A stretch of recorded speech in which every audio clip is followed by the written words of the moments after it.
Hi, my name is Sarah McEwen, and I'm going to be presenting a Mormon woman in polygamy in the media. So my research question was, how are polygamous women represented in the media? How did Mormon women attempt to defend polygamy in Mormonism, and how effective were those attempts to defend polygamy in Mormonism?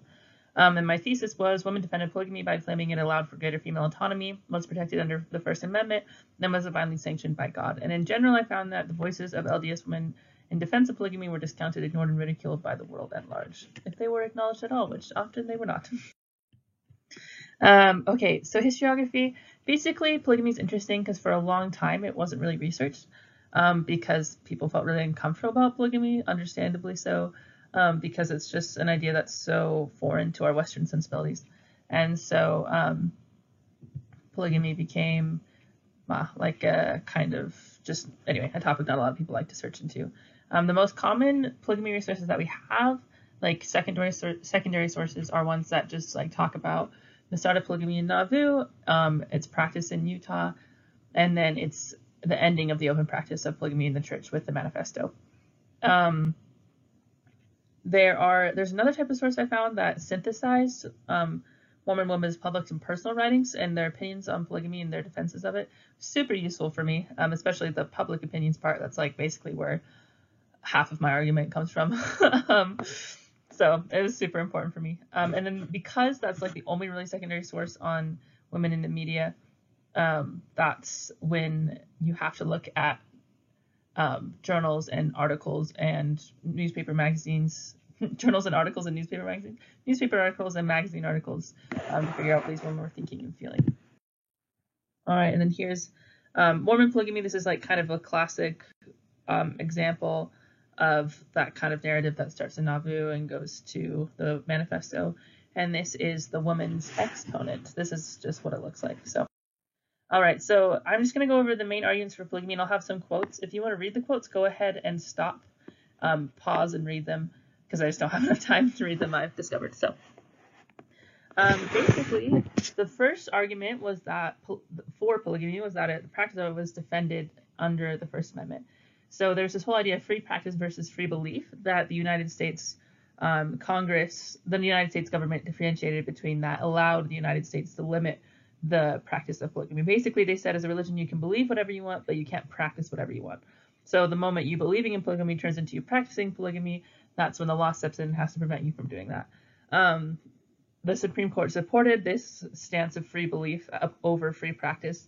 And so there ended up being 3 anti-polygamy laws that were passed that gradually increased in severity and effectiveness in forcing the church to abandon the practice. So there were lots of women who were very upset about this, who thought that they had a right as U.S. citizens to practice in whatever way they saw fit. All right, and here are some quotes you can stop and read if you so desire. All right, and then another argument they said is that the Mormon women said is that they had greater freedom under polygamy, living in polygamous marriages, than they would in a regular marriage, because they got to like run their own household basically without much interference from their husband because their husband had other wives. And this is in response to this idea that was popularized in the media that Mormon women were powerless sex slaves that were entrapped by licentious Mormon men, and that they were held in a state of slavery worse than like the African slaves in the South. And this was a really powerful argument because if you remember at the time, the Republican Party said that they wanted to expunge the twin relics of barbarism, polygamy, and slavery. And so because of this, there was this whole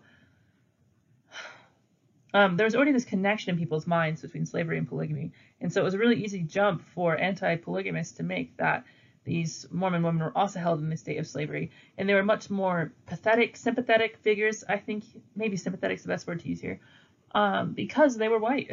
They were white women. And so people in the East and people living outside of Utah really sympathized with this idea of this this helpless Mormon woman. So yeah. And here is the quotes. You can stop and pause and read those if you like. All right, and then these are the main arguments. This is another main argument for polygamy, was its divine sanction, saying that it was supported by God. And because it was supported by God, you can find precedents in the Bible It promotes they promoted the virtue of their husbands and communities, and also helped them refine their own virtue. There are accounts of women who say, like, jealousy has been rooted out of my soul. I'm more Christ-like, yada, yada, yada, because I've lived in this polygamous relationship that is very taxing, was the undernote that they didn't put in there.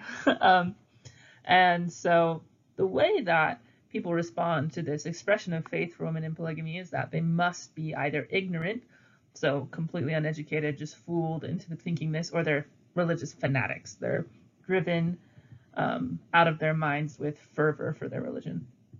And here are some quotes about that.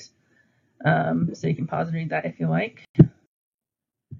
All right. And so in conclusion, the voices of Mormon women in polygamy didn't make a large impact at the time because there was just so much anti-Mormon rhetoric going on that they couldn't really get a foot in the door with the argument, because the audience of the Woman's Exponent, which was the woman's main source of presenting their public opinion, was so small when compared to these newspapers and novels and articles that were being written about Mormon women in polygamy, that they didn't end up making that much of a difference. But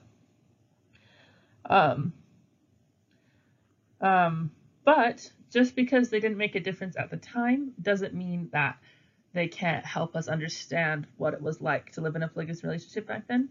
And instead of being disturbed by polygamy, like I think many of us often are, and many of us are grateful, I think most of us are grateful that it's not still a commandment, we can respect the women who practice polygamy as an expression of their faith and devotion to God. And as you read these articles, and as you read their journals, and as you study more about polygamy, I am awe-inspired by the women who sacrificed so much to follow God in the best way they could.